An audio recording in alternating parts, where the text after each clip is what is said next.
우리들에게 주신 하나님의 말씀 야고보서 1장 1절부터 8절까지 말씀입니다. 1절부터 4절까지 말씀을 제가 읽고 5절부터 8절까지 말씀은 우리 다 같이 읽도록 하겠습니다. 야고보서 1장 1절부터 8절까지 말씀입니다. 하나님과 주 예수 그리스도의 종 야고보는 흩어져 있는 12지파에게 문안하노라. 내 형제들아, 너희가 여러 가지 시험을 당하거든 온전히 기쁘게 여기라. 이는 너희 믿음의 시련이 인내를 만들어내는 줄 너희가 알미라. 인내를 온전히 이루라. 이는 너희로 온전하고 구비하여 조금도 부족함이 없게 하려 함이라.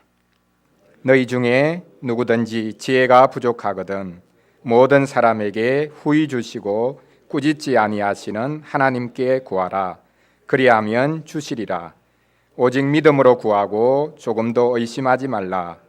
의심하는 자는 마치 바람에 밀려 요동하는 바다 물결 같으니 이런 사람은 무엇이든지 죽게 얻기를 생각하지 말라. 두 마음을 품어 모든 일에 정함이 없는 자로다. 아멘. 지혜하면 여러분 머릿속에 무엇이 떠오릅니까? 우리 어린 친구들은 지혜하면 여러분 누가 떠오릅니까? 공부 잘하는 친구들이 머리에 떠오릅니까? 우리는 지혜를 순전히 개인적인 관점에서만 접근하지만 지혜만큼 공동체적인 것도 많지 않을 것입니다. 이와 관련된 재미있는 이야기가 있습니다. 프랜시스 볼턴이라는 영국의 해부학자가 어느 시골 장터에 가서 큰 황소 한 마리를 경품으로 내걸었습니다. 이 황소의 몸무게를 정확하게 아는 사람이 있으면 이 황소를 드리겠습니다 라고 했습니다. 800명의 사람들이 황소의 몸무게를 적어내었습니다. 적어낸 것을 살펴보았더니 한 사람도 정확하게 이 황소의 몸무게를 알아맞추지 못했습니다. 이 황소의 몸무게가 1197파운드였습니다. 그런데 사람들이 적어낸 그 종이에 적혀 있는 파운드 수를 다 합해서 사람 수로 나누었더니 놀라운 결과가 나왔습니다. 1198파운드가 나왔습니다. 딱 1파운드의 차이가 났습니다. 각자는 다 틀릴 수 있어도 전체는 거의 틀리지 않는다라는 교훈을 받을 수 있을지 모르겠습니다. 요즘 소위 말하는 집단지성을 확인한 것인지도 모르겠습니다. 사실 자연과 더불어 살아가는 촌부, 할아버지, 할머니들이 현대인들보다 훨씬 더 지혜로운지도 모르겠습니다. 오늘 우리가 같이 읽었던 본문은 세상이 아니라 교회 내에서 지혜가 부족한 상황을 언급하고 있습니다. 교회도 지혜가 부족해서 고통을 겪습니다. 야고보서 1장 4절에서 부족함이 없는 것에 이를 것을 말씀하고 있는데 5절에서는 그것을 받아서 그 부족한 지혜를, 부족한 것을 채우는 것을 말씀하고 있습니다. 야고보는 시험거리가 있을 때 시험 받지 말고 그 모든 것을 연단거리로 삼으라고 했습니다. 시험거리가 있을 때 불평하지 말고 하나님이 이 시험을 주셨다라고 불평하지 말고 그 모든 것을 자신의 욕심을 제어하는 연단거리로 삼아 온전함에 이르라고 했습니다.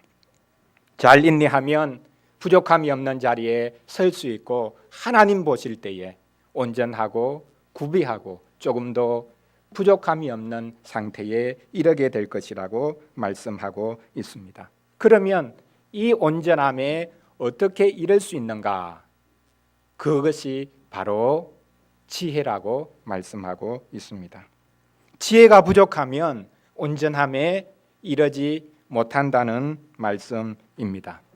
시험 받는 교회는 무릇 지혜가 필요합니다. 지혜를 구해야 합니다. 오늘 말씀을 가지고 교회는 시험을 없앨 하늘의 지혜를 구해야 된다라는 주제로 말씀을 전하려고 합니다. 첫째는 시험 받을 때 지혜가 필요하다는 것을 생각해 보겠습니다. 둘째로는 이 지혜는 하늘로부터 내려온다라는 것을 살펴보겠습니다. 마지막으로는 믿음이 없이는, 믿음으로 구하지 않으면 결코 하늘의 지혜를 얻을 수 없다라는 것을 살펴보겠습니다. 첫째로 시험 받을 때 우리에게는 지혜가 꼭 필요합니다. 여러분에게는 어떤 지혜가 필요합니까? 우리가 잘 아는 구약 시대의 한 인물 솔로몬 왕을 우리가 알고 있습니다. 그는 하나님께 지혜를 구했습니다. 부친 다윗을 이어 어린 나이에 왕이 되었을 때 하나님께서 그에게 나타나셔서 내가 너에게 무엇을 줄까 구하라 라고 하셨습니다. 솔로몬은 큰 재산을 구하지 않았습니다. 그는 큰 군대를 구하지도 않았습니다. 더 나아가 큰 권력을 구하지도 않았습니다. 그는 지혜를 구했습니다. 그는 자신의 왕됨이 무엇을 위한 왕됨인가라는 것을 명확하게 분간했습니다. 그가 다스리는 나라는 세상 나라와 달랐습니다. 하나님의 나라였습니다. 그의 왕됨은 하나님 나라 백성들을 하나님의 의로움 가운데로 이끌기 위한 왕됨이었습니다. 그러므로 그가 왕된 것은 세상 왕들처럼 외교 정책을 잘 펼치고 큰 군대를 만들고 또한 무역을 잘 해서 나라를 부강하게 만드는 것이 목적이 아니었습니다. 솔로몬이 지혜를 구한 것은 하나님 백성들 사이에 시시비비를 잘 가려서 그들이 하나님의 의로움을 반영하는 사람들로 서기 위함이었습니다. 그래서 솔로몬은 바로 이 지혜를 구한 것입니다. 이렇다 성경에서 말하는 지혜는 막연한 것이 아닙니다. 성경에서 말하는 지혜는 아주 구체적인 것입니다. 지혜는 심지어 눈에 보인다고까지 말할 수도 있습니다. 지혜는 분명하게 나타나는 것입니다. 예수님께서 친히 말씀하신 적이 있습니다. 마태복음 11장 19절에서 말씀하십니다. 지혜는 그 행함으로 말미암아 옳다함을 얻느니라. 지혜는 행함으로 나타난다는 것입니다. 지혜는 머리를 잘 굴리는 것이 아닙니다. 지혜는 머리만 큰 것이 아니라 손과 발이 있습니다. 지혜는 손과 발이 있어서 무언가를 행합니다. 하나님의 뜻을 행합니다. 사람이 말을 많이 하고 이런저런 행동을 많이 하는데 사람이 결코 말할 수 없는 것, 사람의 지혜로 나올 수 없는 것, 사람이 행동하지만 사람의 행동으로 결코 할 수 없는 것, 그것을 하나님께서 하게 하시고 하나님께서 말하게 하시는데 그것이 바로 지혜입니다. 오순절에 성령께서 강림하시고 신약교회가 드디어 이 땅에 세워집니다. 여러분 사도행전을 통해 신약 성경의 모습 또한 서신서들을 통해서 신약교회의 모습을 잘 살펴보십시오.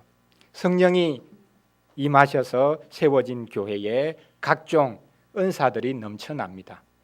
그 중에 중요한 은사 하나가 곧 오늘 본문에서 말하는 지혜의 은사였습니다.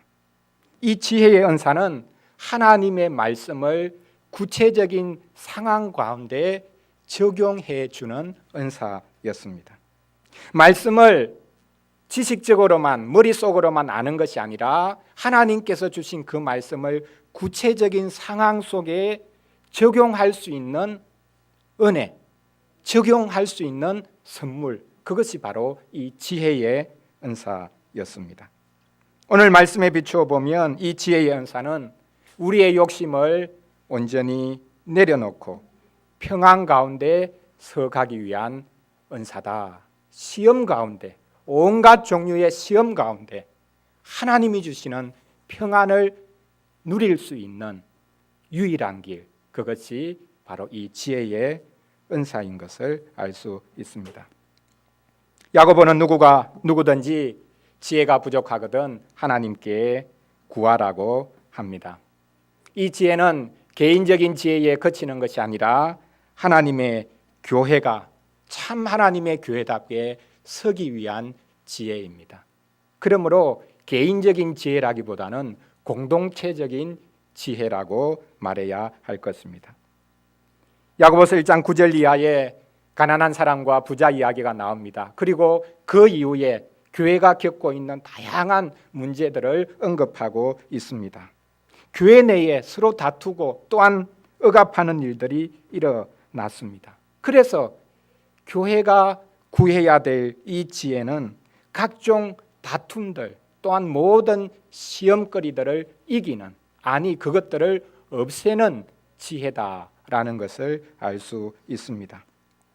이 지혜는 시험 받는 상황과 연관되어져서 그 시험을 구체적으로 이길 수 있게 하는 길을 제시하는 것을 말합니다.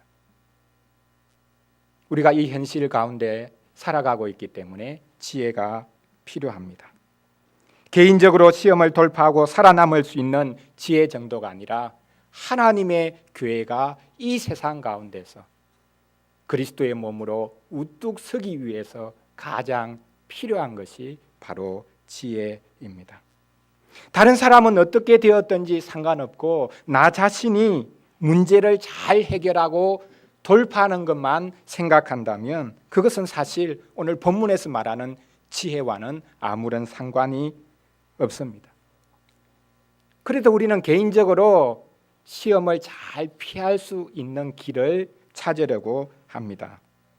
그래서 고린도전서 10장 13절 말씀을 우리는 금방 우리 머릿속에 떠올립니다.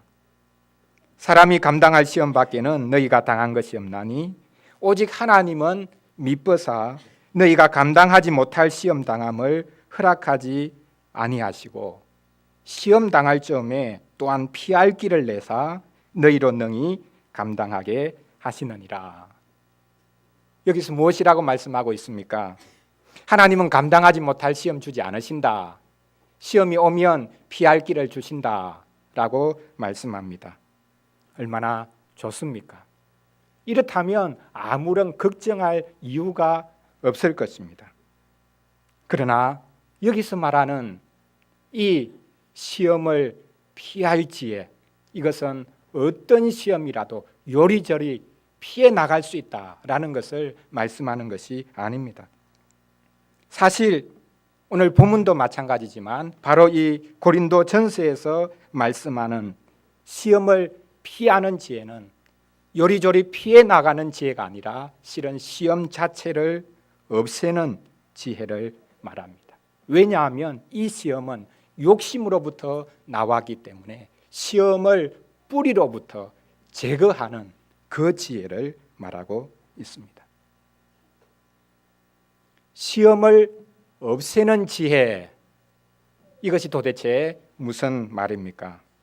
야고보는 하나님께서 우리를 넘어뜨리기 위해 시험하지 않으신다고 했습니다.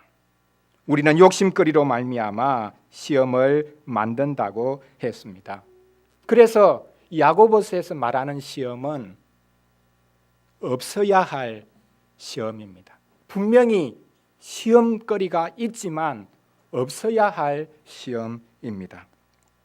우리의 욕심이 시험거리를 계속해서 만들고 있는데 그 욕심을 방치해서는 안 된다라고 말씀하고 있습니다. 우리는 이렇게 시험을 당할 때 욕심에 우리 자신을 방치하도록 놓아두어서는 안 되고 그 욕심 자체를 없애는 지혜를 하나님 앞에 구해야 합니다. 어려운 문제를 빨리 해결하는 것이 지혜가 아닙니다. 우리의 욕심을 제어할 줄 아는 것이 지혜입니다. 그래서 분노하지 않고 다른 형제들을 용납하는 것, 그것이야말로 야고보서에서 이후에 말하는 참된 지혜라는 것을 알 수 있습니다. 사실 이렇게 시험과 우리의 욕심을 없애는 것, 그것이 지난주에 우리가 살펴보았던 바로 시련의 의미입니다. 시련은 시험거리를 스스로 만들어 놓고 이겨보려고 애쓰는 것이 아닙니다. 우리의 욕심이 지속적으로 만들어내는 그 시험거리 자체를 없애는 것, 그것이 시련입니다. 그렇다면 이 지혜가 과연 어디로부터 오는지 살펴보겠습니다. 지혜는 위로부터 내려옵니다. 지혜는 이 세상에서 얻을 수 없습니다. 지혜는 우리 속에서 구할 수 있는 것이 아닙니다. 우리는 이 세상 어디에서도 지혜를 구할 수 없습니다. 구약 성경에 재미있는 표현이 있습니다. 땅 깊은 곳에 내려갔는데 그 땅 깊은 곳이 말합니다. 여기까지 지혜를 찾아왔습니까? 이곳에는 지혜가 없습니다. 라고 말합니다. 바다 밑으로 내려갔습니다. 바다 밑에까지 내려갔는데 그 바다 밑이 말합니다. 여기까지 내려오느라고 수고했는데 여기도 지혜가 없어요. 날개를 달아서 바다 끝까지 날아갔습니다. 바다 끝까지 날아가는 수고를 했는데 그 바다 끝에서 하는 소리가 참 여기까지 오느라고 수고했는데요. 여기도 지혜가 없어요. 지혜는 땅을 판다고 얻을 수 있는 것도 아니고 바다로 내려간다고 얻을 수 있는 것도 아니고 날개를 달아서 끝까지 지구 끝까지 간다고 해서 얻을 수 있는 것이 아니라는 뜻입니다. 그러면 지혜가 어디서 옵니까? 지혜는 하늘로부터 내려옵니다. 지혜를 주시는 분은 하나님이시기 때문입니다. 위에 계신 하나님께서 지혜를 내려주십니다. 그런데 문제는 하나님께서 정말 우리에게 지혜를 주고자 하는 마음이 있으신가? 욕심이 많은 하나님이라면 이 지혜를 주지 않을 수도 있을 것 아니겠습니까? 그런데 오늘 본문 5절에 보니 하나님은 모든 사람에게 후히 주시고 꾸짖지 아니하시는 하나님이라고 말씀하고 있습니다. 그렇습니다. 하나님은 후히 주시는 하나님입니다. 여기서 후히 주신다는 것은 덤으로 무언가를 얹어주는 그것을 말하는 것이 아닙니다. 선심 쓰듯이 쓸모도 없는 것 얹어주는 것을 말하는 것이 아닙니다. 후히 주신다는 것은 아무런 유보 없이 주신다는 말입니다. 조건을 내거는 것이 아니라는 뜻입니다. 어떤 저의도 없이 다른 꿍꿍이가 없이 그냥 후한 마음으로 주신다는 것입니다. 조건 없이 주신다는 뜻입니다. 이 세상은 덤으로 뭔가를 얹어주지만 그게 공짜가 아니죠. 이 세상에서는 결코 공짜가 없습니다. 공짜 좋아하다가 대물이 된다는 말이 있듯이 진짜 이 세상에는 공짜가 없습니다. 자본주의 시대에 무슨 공짜가 있겠습니까? 지난번에 한번 말씀드린 적 있는 것 같은데 여기 바로 뒤에 휴먼시아 1, 2단지 노인정에 가보면 예전에 프랜카드가 하나 붙어 있었습니다. 큰 글씨로 어르신들 공짜 받으면 안 됩니다. 공짜라고 덥석 받았는데 이게 공짜가 아니거든요. 자기 자녀의 통장에서 돈이 계속 빠져나가도록 만듭니다. 진짜 공짜라고 했는데 공짜가 아닌 겁니다. 아마도 동사무소에서 붙여 놓은 것인지 모르겠습니다. 자본주의 사회에 어떻게 공짜가 있겠습니까? 그러나 하나님은 거저 주신다. 후히 주신다. 아무런 유보 없이 거저 주신다라고 말씀하고 있습니다. 하나님은 후히 주신다고 하는데 어떻게 된 것인지 신자가 기도하면서 하나님에게 조건을 내겁니다. 하나님, 제가 이렇게 하겠으니까 하나님도 이렇게 해 주십시오. 하나님은 그냥 준다고 하셨는데 우리가 뭐가 굴리는 게 있는지 하나님께 제가 이렇게 하겠습니다. 조건을 내겁니다. 제가 이렇게 하면 하나님이 거기에 맞는 보상을 해 주십시오. 하나님은 우리가 하는 것에 꼭 맞게 정확하게 보상만 해 주시는 하나님이라고 우리가 생각하곤 합니다. 아닙니다. 하나님은 우리에게 응답하실 때에 우리의 어떤 우리에게 조건을 요구하신다든지 우리가 하나님 앞에 어떻게 하는지를 보고 응답하는 분이 아닙니다.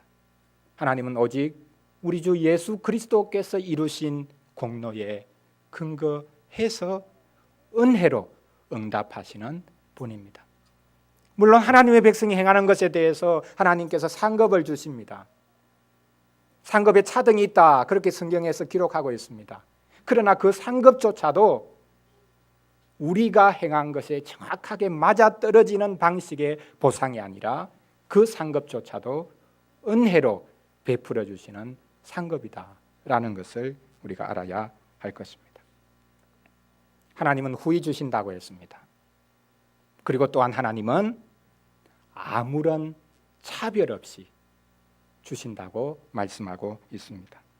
5절에 나와 있듯이 하나님은 주시는 분인데 가장 먼저 언급하는 것이 모든 사람에게 주시는 하나님이다 라는 표현이 먼저 등장합니다.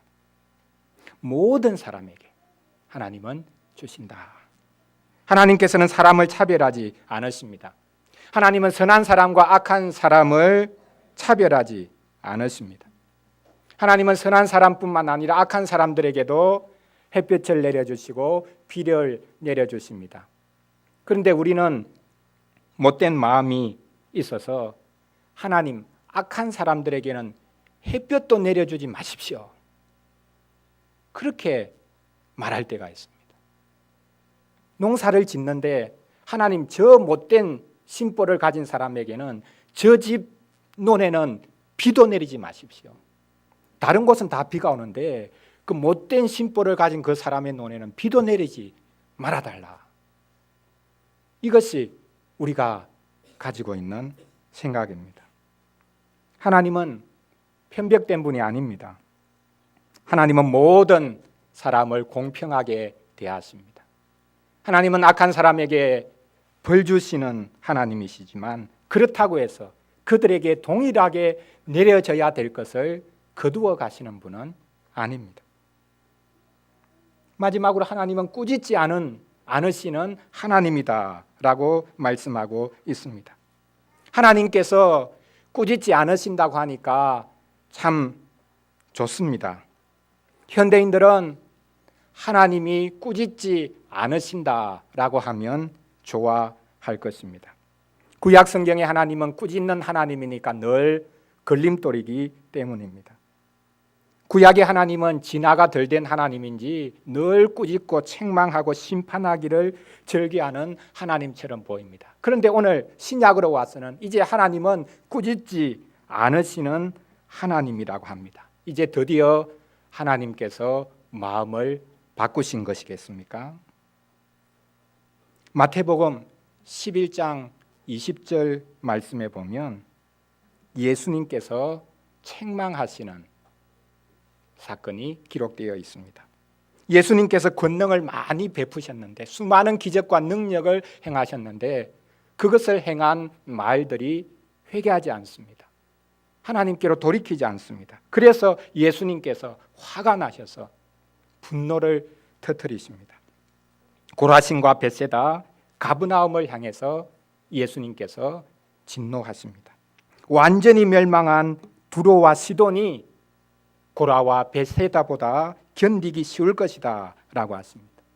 또한 예전에 불심판을 받아 멸망한 소돔이 가버나움보다 견디기 쉬울 것이라고 하셨습니다. 예수님이 분노하셨습니다. 진노하셨습니다. 하나님의 화를 선언하셨습니다. 그렇다면 우리가 하나님에 대해서 얼마나 오해하고 있었는가라는 것을 알 수 있습니다. 하나님은 무서운 분이고 예수님은 온한 분이다라는 생각이 얼마나 잘못된 것인지 모릅니다. 하나님은 예수님처럼 온한 분이셨습니다. 반대로 예수님은 하나님처럼 분노하는 분이셨습니다. 하나님이 예수님을 보내셨기 때문에 예수님이 하나님과 다르게 행하실 수가 없습니다. 또한 아무리 구약시대라 할지라도 장차 예수님을 보내실 하나님이시기 때문에 신약시대와 다르게 하나님이 행하실 이유도 없는 것입니다. 하나님은 모든 사람에게 후히 주시고 꾸짖지 않으시는 하나님이다 라고 말씀하고 있습니다. 그러므로 구하라고 합니다. 구하라고 하기 전에 먼저 하나님께서는 자신이 어떤 분인지를 밝히셨습니다. 구하면 주겠다고 말씀하고 계십니다. 무엇을 구해야 한다는 것입니까? 시험을 이길 지혜를 구하라는 것입니다. 아니, 시험 자체를 없앨 지혜를 구하라. 스스로 욕심 때문에 시험을 만들어 놓고 하나님 피할 길을 주십시오. 그렇게 어리석은 짓 하지 말고 너희 마음속에 일어나는 욕심을 없앨 지혜를 하나님께 구하라. 그러면 주겠다라고 하십니다. 구하라. 그러면 주신다라고 했지만 실은 구하는 것 이전에 감추어져 있는 것이 있습니다. 그것은 하나님의 부르심입니다. 종교개혁자 존 칼빈은 디모데전서 2장 8절을 설교하면서 이것을 다음과 같이 설교한 적이 있습니다. 하나님께서 우리를 부르셔야만 우리는 그동안 저지른 교만함과 뻔뻔스러움에 대해 죄책감을 갖지 않고서 하나님께로 갈 수가 있습니다. 유한한 인간이 하나님께 구할 수 있다고 생각하는 것은 어리석고 무모한 것이 아니겠습니까? 그러므로 우리는 하나님께서 우리를 부르실 때까지 기다려야만 하는데 그분은 그분의 말씀으로 우리를 늘 부르십니다. 우리의 구속자가 되겠다고 약속하실 때 항상 우리를 받아들이실 준비를 하고 계신다는 걸 보여줍니다. 하나님께서는 우리가 그분을 부를 때까지 자신을 숨기지 않으시고 오히려 자신을 드러내시고는 우리로 하여금 자신을 향해 기도하도록 권고하십니다. 이렇게 함으로써 우리의 믿음을 시험하십니다. 우리가 부르기 전에 하나님께서 먼저 우리를 부르시고 우리가 구하기 전에 하나님께서 먼저 우리 가운데서 일하신다고 말씀하고 있습니다. 이제 마지막으로 믿음으로 지혜를 구해야 한다라는 것을 살펴보겠습니다. 믿음이 없이는 지혜도 없다는 뜻입니다. 야고보는 지혜를 구할 때 믿음으로 구해야 되는 것이 필수적이라고 말하고 있습니다. 믿음으로 구하지 않으면 받을 생각을 아예 하지 말아라 라고까지 말하고 있습니다. 여기서 우리는 지혜가 믿음과 밀접한 관련을 맺고 있다는 것을 알 수 있습니다. 지혜는 단순한 처세술이 아닙니다. 여기서 말하는 지혜는 시험을 이기는, 아니 시험을 없애는 지혜를 말합니다. 이 지혜는 자기 욕심을 근원적으로 제거하는 지혜를 말합니다. 이 지혜를 하나님께 구해야 하는데 하나님의 성품에 합당한 신실함을 가지고 구하지 않으면 그것은 아무런 소용이 없다라고 말씀하고 있습니다. 믿음으로 구하는 것의 반대쪽에는 의심으로 구하는 것이 있습니다.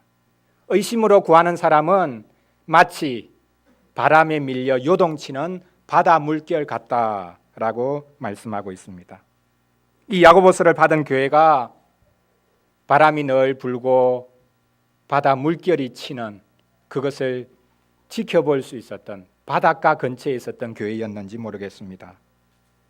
여러분, 바닷가에 나가서 바다 물결이 치는 것을 곰곰이 지켜보신 적 있습니까? 어떠셨습니까? 바람이 막 치면 바다 물결이 요동칩니다. 이리저리 왔다 갔다 하고 또한 높게 치솟았다가 바닥으로 쑥 꺼지기도 합니다. 그 물결에 자신을 맡길 수 있겠습니까? 흔들리고 요동치고 조금이라도 제자리를 잡을 수 없는 그 바다 물결, 바람에 의해서 이리저리 흔들리고 요동치는 물결, 그것에 자신을 맡길 수 있겠습니까? 윈드서핑 하는 사람은 마음대로 물결을 지배하고 재미있게 놀더라. 지금 야고보가 말하고 있는 것은 그런 것을 말하는 것이 아닙니다. 의심하는 사람은 조금도 정함이 없이 이 생각 저 생각 주실까 주시지 않을까 온갖 종류의 생각으로 가득 차 있기 때문에 정함이 없어서 자신이 도대체 누구에게 구하고 있는지를 알지도 못하는 사람이다. 그것을 말씀하고 있습니다. 의심하면서 구하는 사람은 두 마음을 품은 사람이라고 야고보서는 덧붙여서 말씀하고 있습니다. 여기서 말하는 두 마음은 두 영혼, 두 개로 나뉘어져 있는 영혼이라는 뜻입니다. 다르게 표현하면, 나타나는 것으로 표현하면 두 얼굴을 가졌다라고 표현할 수도 있을 것입니다.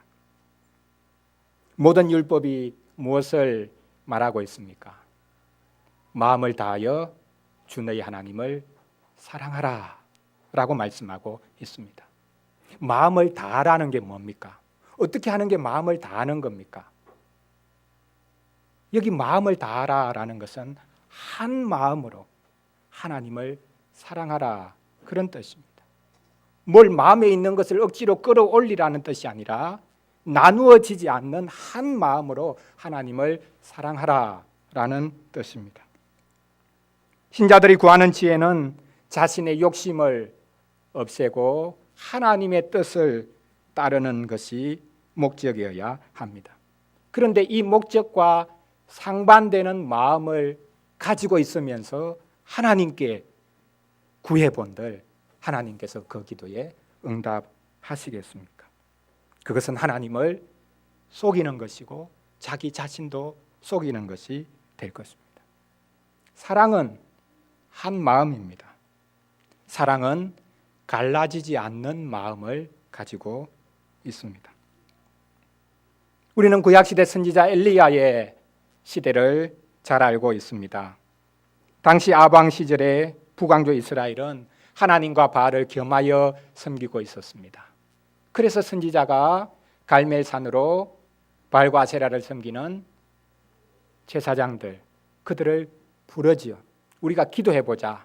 누가 참신인지 한번 확인해보자. 하늘에서 불을 내려주는 신이 참신이 아니겠느냐. 그 자리에 많은 이스라엘 백성들이 구경자로 서 있었습니다. 선지자가 하나님의 백성들을 향해서 외칩니다. 너희들이 언제까지 두 사이에서 머뭇머뭇하겠느냐. 만일 여호와가 하나님이시면 그를 쫓고 바알이 하나님이면 그를 따를 것이니라. 하나님의 백성들의 마음이 나뉘어져 있었습니다. 하나님에게서도 좀 유익 얻고 바알에게서도 유익 얻고 플러스 두 가지 유익을 동시에 받는다면 이것만큼 좋은 게 어디 있겠냐 생각했습니다. 그러나 선지자 엘리야는 하나님의 백성들을 향해서 외칩니다. 너희들이 한 가지를 선택하라. 한쪽을 선택하라. 충성의 대상을 정하라. 그리고는 그분으로부터 모든 것을 받으라. 복이라면 복도 받고 그분의 책망이라면 책망도 받으라 라고 요청했습니다. 언제까지 양 다리를 이쪽 저쪽 양쪽에 걸치고 있겠느냐. 가랑이 찢어진다. 그것이 선지자의 외침이었습니다. 우리의 기도가 얼마나 잘못될 수 있는지 모릅니다. 자신을 하나님께 내려놓기 위해서 구하는 것이 아니라 자신의 욕망을 충족시키기 위해서 기도할 때도 많습니다. 하나님의 뜻에 순종하겠다고 결심하면서 구하지 않는 기도는 소용이 없다라는 뜻입니다. 기도하고 나서 자신의 고집을 꺾는 것이 아니라 자신의 고집을 더 굳세게 하는 경우가 많습니다. 그래서 종종 하는 이야기가 기도 많이 하는 사람이 문제도 많이 일으킨다. 교회에서 많은 분들이 이런 이야기를 하는 이유가 있습니다. 자신의 뜻을 꺾는 것이 아니라 기도했으니 이제는 내가 내 뜻을 펼쳐보겠다라고 생각할 때가 많은 것입니다. 기도했으니 이제부터 내 뜻을 꺾을 사람이 없다라고 생각합니다. 기도했으니 이제 나를 건드리지 마라. 내가 기도했는데 누가 나를 건드리겠냐. 이런 생각에 사로잡힐 때가 있습니다. 하나님께 자신을 온전히 내려놓지 않는 사람은 결코 변화될 수가 없습니다. 하나님께 어떤 것도 얻을 수도 없습니다. 하나님은 모든 사람에게 후히 주시고 꾸짖지 아니하시는 참으로 무모한 분입니다. 하나님은 지독히 산수를 못하는 분입니다. 하나님은 대차대조표를 작성하는 것이 체질에 맞지 않는 분입니다. 그렇다고 우리가 하나님을 간보려고 해서는 안 됩니다. 하나님을 간보기 위해서 기도하는 사람은 어떤 것도 얻을 수 없을 것입니다. 하나님께 자신을 드리겠다고 결심하고서도 우리의 기도가 종종 변하는데 어떻게 하나님께 자신을 내려놓을 생각을 아예 하지 않고 구하는 기도, 그것이 하나님께 드려질 수 있겠습니까? 우리는 기도할 때 충성의 대상을 분명히 해야 합니다. 내가 기도하는 그분께 충성하겠다고 결심하면서 기도하는지, 그렇지 않으면 결국 내가 충성할 것은 내 눈앞에 있는 현실이요, 내 문제다, 나 자신이다, 그렇게 생각하는지 우리는 자신을 돌아보아야 할 것입니다. 우리는 온전한 믿음에 이를 때까지 의심의 숲을 헤쳐나가야 합니다. 참된 믿음은 무수한 의심의 숲을 통과해야 합니다. 한동안은 우리가 의심과 더불어 살아가야 할지도 모르겠습니다. 다음과 같은 말이 있습니다. 진정한 기독교인은 정직한 배반자가 되든지 충성스러운 거짓말쟁이가 되든지 선택해야 한다. 진정한 기독교인은 자신이 늘 하나님을 배반한다라는 것을 인정할 수밖에 없다는 것입니다. 또 다르게는 진정한 기독교인은 자신이 늘 거짓말쟁이다라는 것을 인정할 수밖에 없다는 것입니다. 맞습니까? 그런데 우리는 여기서 새로운 조합을 만들어 볼 수도 있습니다. 진정한 기독교인은 충성스러운 배반자다라고 말입니다. 기독교인은 하나님을 배반하면서도 하나님께 대한 충성을 늘 고백하는 사람이다 라는 생각입니다. 이럴 수가 있습니까? 온전하고 구비하고 조금도 부족함이 없는 상태에 이르기까지는 우리 기독교인이 종종 하나님을 배반하곤 합니다. 그럼에도 불구하고 우리는 하나님을 향한 충성을 늘 고백하는 사람들입니다. 오해하면 안 됩니다. 믿음과 의심 사이에 중간 지대란 없습니다. 믿음과 의심은 늘 대척점에 서 있습니다. 그러나 우리는 의심을 통과하면서 온전한 믿음 가운데 이르게 될 것입니다. 배반이 심각한 것이지 의심은 아무런 문제될 것이 없다라고 생각해서는 안 됩니다. 오늘 본문에서 말하는 의심은 가장 부정적인 의심을 말합니다. 1장 13절에 기록하고 있듯이 하나님이 자신을 시험한다고 불평하는 것, 그것이 바로 의심의 본질이다라는 것을 알아야 합니다. 자기 욕심이 없는 시험을 만들어내면서 하나님이 시험을 주셨다라고 불평하는 것, 그것이 의심의 본질입니다.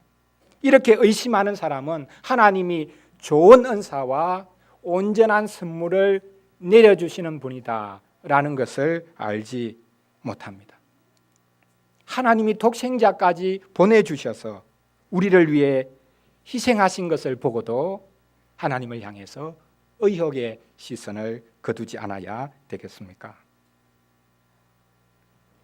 사랑하는 성도 여러분, 우리가 살고 있는 시대는 정말 지혜가 필요한 시대입니다. 정보가 넘쳐납니다. 지식이 넘쳐납니다. 끝이 없습니다. 정보의 홍수, 지식의 쓰나미에 이리저리 쓸려 다니는 현대인들이 아닙니까? 정작 필요한 지혜는 온데간데 없습니다. 심지어 우리의 옛 조상들이 가졌던 그 일상의 삶에서 지혜롭게 살아가는 것, 그것마저도 이제는 우리가 다 놓쳐버렸습니다. 지혜가 하나의 처세술이 되어 있습니다. 그러므로 지혜를 찾습니다 라고 피켓을 들고 다녀야 할 지경에 처했습니다. 하나님이 우리를 시험한다고 생각하면서 불평하는 것은 참으로 어리석은 것입니다. 우리 속에 있는 욕심을 보지 못하는 것, 그것이야말로 참으로 어리석은 것입니다. 불평할 대상을 찾아다니는 그 시간에 우리는 하나님께 지혜를 구해야 될 것입니다. 이제 우리 모두 교회에 속해서 하나님이 위로부터 내려주시는 신령한 지혜를 구해야 하겠습니다. 어린이를 위한 질문 3번 문장처럼 믿음으로 구하면 땅의 시험을 없앨 하늘의 지혜를 주십니다. 우리가 한 마음으로 하나님 그분이 좋은 것을 주시는 분이다라는 것을 믿는 마음으로 지혜를 구하면 이 땅의 시험을 이길 수 있는, 아니 나의 욕심을 없앨 수 있는 그 하늘의 지혜를 우리에게 허락해 주실 것입니다. 적용의 영이신 성령께서는 시험받지 않으신 예수 그리스도를 우리에게 적용해 주실 것입니다. 이번 한 주간도 문제거리들을 만날 때에 시험받지 않는 지혜, 또한 욕심을 없애는 지혜를 하나님께 구하시기를 바랍니다. 하나님께서는 반드시 지혜를 주실 것입니다. 기도하겠습니다.